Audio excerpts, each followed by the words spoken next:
नमस्कार दर्शकों, स्वागत है आपका हमारे खास शो सोशल अड्डा में। आज हमारे साथ प्रसिद्ध कवि डॉक्टर नागेश शांडिल्य जी उपस्थित हैं। सर, जैसा कि अभी वाराणसी में एक मामला बहुत तेजी से चल रहा है, जो कि बहुत पुराना है, बहुत समय से चल रहा है, ज्ञानवापी सर्वे। इस पर आपकी क्या राय है? आप क्या सोचते हैं? ऐसा है कि पुरातत्व सर्वेक्षण विभाग के द्वारा ये सर्वे किया जा रहा है। सबको विदित है इतिहास से ही कि मंदिर को तोड़कर मस्जिद बनाया गया, मुगल आक्रांताओं ने बनाया, ये उस दौर की बात थी। अब चूंकि ये मामला न्यायालय में विचारणीय है और उसी के थ्रू ये सर्वे हो रहा है, तो सर्वे में सब बातें आएंगी। लेकिन मंदिर है कि मस्जिद है, ये तो सर्वे द्वारा ही स्पष्ट हो जाएगा। और एक अच्छा कार्य ये हो रहा है कि ये वर्षों पुराना विवाद माननीय न्यायालय के द्वारा अब ये हल कर दिया जाएगा, तो ये प्रसन्नता का विषय है। जी बिल्कुल। सर, आप काशी से हैं, आपकी कर्मभूमि काशी है और आप महाबना की बगिया से हैं, तो आप काशी को किस नज़र से देखते हैं? क्या है काशी आपके लिए? काशी हैं आप?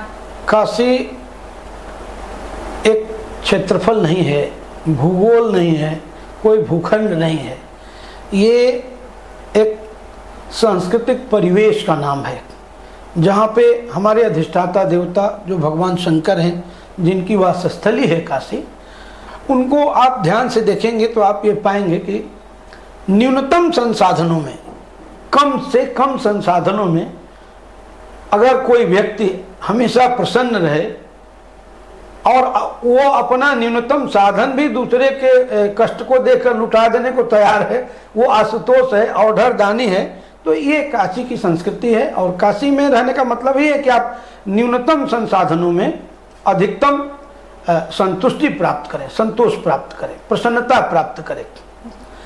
मैं एक कविता पढ़ता हूँ। काशी की दो सबसे बड़ी विशेषताएं हैं। एक ये कि मोक्ष की नगरी है, मृत्यु में भी उत्सव है काशी। पूरे विश्व में कहीं भी आप इस तरह की शानदार शव यात्रा, मैं कह रहा हूँ, शानदार शब्द का प्रयोग कर रहा हूँ, इतनी शानदार शव यात्रा नहीं देखी होंगी। और दूसरे ये कि काशी में कोई भूखा नंगा नहीं रहता। माँ अन्नपूर्णा इस नगर की अधिष्ठात्री देवी हैं, वो अपने हाथों से भूखों को अन्न बांटती हैं। तो एक कविता पढ़ता हूँ कि मरने पर बाजा बजता है, आकर देखो काशी में। ये आह्वान है, आह्वान की कविता। अभी तक जो व्यक्ति विश्व का कहीं का भी रहने वाला कोई व्यक्ति अगर काशी नहीं आया है तो उसको आकर देख लेना चाहिए। इसलिए हमने ये पंक्ति इस्तेमाल की कि आकर देखो काशी में। मरने पर बाजा बजता है, आकर देखो काशी में। मुर्दा भी कैसे सजता है, आकर देखो काशी में। और पहन लंगोटी पोत भभूति, श्मशान में शिव विराजते, मरघट में घंटा बजता है, आकर देखो काशी में। मरने पर बाजा बजता है, आकर देखो काशी में। मुर्दा भी कैसे सजता है, आकर देखो काशी में। और विश्वनाथ की अर्धांगिनी बन, माँ अन्नपूर्णा अन्न बांटती।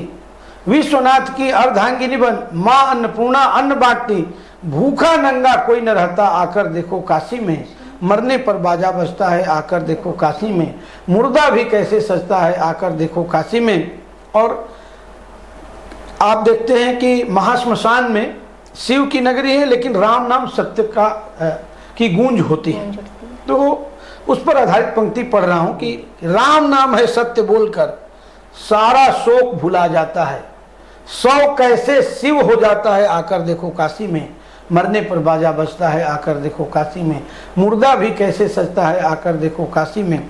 और विश्वनाथ की जटा भिंगोती, काशी के चरणों को धोती। 84 लाख योनियों के प्रतीक 84 घाट हैं काशी में। और पहले माँ गंगा उन 84 घाटों को स्पर्श करती हुई बहती, अभी भी बरसात के दिनों में। तो एक अलौकिक दृश्य उत्पन्न होता है कि विश्वनाथ की जटा भिंगोती, काशी के चरणों को धोती, शांत मंद गंगा बहती है, आकर देखो काशी में। मरने पर बाजा बजता है, आकर देखो काशी में। मुर्दा भी कैसे सजता है आकर देखो काशी में, और सब जन को निर्भयता देकर संकट मोचन संकट हरते। संकट मोचन की भी नगरी है। सब जन को निर्भयता देकर संकट मोचन संकट हरते, रोग शोक सब मिट जाता है आकर देखो काशी में। मरने पर बाजा बजता है आकर देखो काशी में, मुर्दा भी कैसे सजता है आकर देखो काशी में। सर जैसा कि 2024 चुनाव नज़दीक आ गया है, तो इसे आप किस नज़रिए से देखते हैं? आप कवि हैं, एक कवि किस नज़रिए से देखता है इसे? बिल्कुल, राजनीति और धर्म, धर्म का अर्थ हिंदू मुसलमान सिख ईसाई नहीं है, उसे पंथ कहेंगे। धर्म शब्द का अर्थ है कर्तव्य।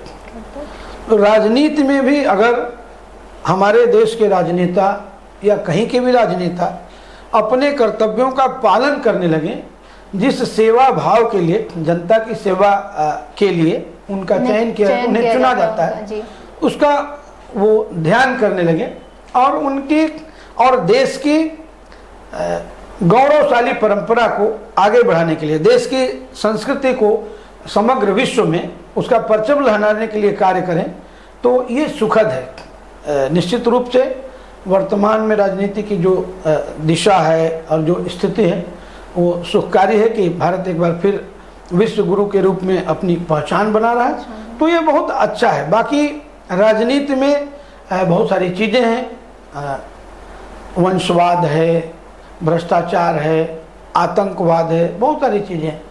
तो लोकसभा चुनाव की अगर बात करें तो एक बार फिर जनता अब चूँकि शिक्षित हो रही है, जनता में जागरूकता है और बहुत अच्छा लग रहा है कि पूरे वैश्विक फलक पर एक बार फिर से भारत की महिमा स्थापित हो रही है। तो जनता ज्ञानी है, अपना फैसला देगी और चुनाव का स्वागत है। सर हम चाहते हैं कि यहीं से अपने कार्यक्रम को विराम देते हैं और आप कुछ 2-4 प्रस्तुति और हमें दे दें चलते चलते, हमारे दर्शकों को जो कि पसंद आएगा। बिल्कुल, एक कविता मैं पढ़ता हूँ। मैं काशी हिंदू विश्वविद्यालय से समाजशास्त्र का छात्र रहा। सामाजिक विसंगतियों पर आधारित बहुत सारी कविताएं मैंने लिखी हैं और ये आप कह सकते हैं कि हमारी एक विशिष्ट पहचान है कि सामाजिक विसंगतियों पर मैंने ज़्यादा कविताएं लिखी हैं जो व्यंग पर आधारित हैं। आप देख रहे हैं सबसे बड़ी समस्या अगर युवाओं की बात करें, छात्रों की बात करें, तो छात्र जो हैं वो बहुत बेचैन हैं अपने करियर को लेकर। उनके ऊपर एक बोझ है और एक कृत्रिम बोझ हमारे परिवार के जनों द्वारा, उनके अभिभावकों द्वारा दिया हुआ है। दरअसल भौतिकवाद में हम सब जी रहे हैं। पहले की जो शिक्षा होती थी वो एक नैतिक इंसान बनने के लिए होती थी, आज की जो शिक्षा है वो पैसा कमाने के लिए है। तो ऐसे में जो छात्रों के ऊपर बोझ है, आप अखबारों में पढ़ते हैं कि बच्चे कोटा में जाकर आत्महत्या कर रहे हैं, उनके ऊपर जो स्वाभाविक बोझ है पैसा कमाने का, उस पर मैंने ये व्यंग रचना लिखी, बस्ते का बोझ। हालत ये है कि बच्चा जैसे ही बोलना शुरू करता है, एक अभिभावक के रूप में हम उससे पूछना शुरू करते हैं कि बेटा क्या बनोगे। हम में से अधिकांश लोग अब ये चाहते हैं कि हमारा बेटा इंटरमीडिएट तक जाते जाते एटीएम मशीन में तब्दील हो जाए। हम में से बहुत कम लोग चाहते हैं कि हमारा बच्चा एक नैतिक इंसान बने। तो बच्चे के ऊपर जो बोझ है, एक दिन मैंने देखा मेरा 8 साल का बच्चा 25 किलो का बस्ता लटकाकर टेढ़ा होकर घर आ रहा है। वहां से ये कविता लिखी है कि भारी भरकम बस्ता कंधे पर लादे, भारी भरकम बस्ता कंधे पर लादे, स्कूल से लौटे थके मांदे एक बच्चे से मैंने पूछा, बेटा किस कक्षा के विद्यार्थी हो। उसने कहा विद्यार्थी नहीं, स्टूडेंट हूं। हिंदी दिवस के करोड़ों रुपए के कार्यक्रम में बच्चे ने तमाचा मारा और कहा विद्यार्थी नहीं, स्टूडेंट हूं, अपने पेरेंट्स का ओबीडियंट हूं, उनके सपनों को पूरा करने के लिए ये भारी भरकम बोझ अपने कंधों पर ढोता हूं, पर उन्हें नहीं पता भीतर ही भीतर बहुत रोता हूं। बच्चे का दर्द समझिएगा। उनके सपनों को पूरा करने के लिए ये भारी भरकम बोझ अपने कंधों पर ढोता हूं, पर उन्हें नहीं पता भीतर ही भीतर बहुत रोता हूं। आपको पता है ये बस्ता इतना क्यों भारी है? क्योंकि इसमें किताबें नहीं, सपनों की पूरी अलमारी है। ये देखिए इसमें रखा है दादी का इंस्पेक्टर, दादा का कलेक्टर, मम्मी का इंजीनियर, पापा का डॉक्टर, दीदी का मैनेजर, भैया का डायरेक्टर। देखा आपने देखा आपने हर किसी ने अपने लिए कोई ना कोई सपना पाल रखा है और उस सपने का बोझ मेरे नाजुक कंधों पर डाल रखा है। और आखिरी बात जो बच्चा कहता है उसका दर्द सुनिएगा कि देखा आपने हर किसी ने अपने लिए कोई ना कोई सपना पाल रखा है और उस सपने का बोझ मेरे नाजुक कंधों पर डाल रखा है और उन सपनों के बोझ से ही ये बस्ता इतना भारी हो गया है और इसी में कहीं छुपा कर रखा था मैंने अपना बचपन, जो अब शायद कहीं खो गया है, जो अब शायद कहीं खो गया है।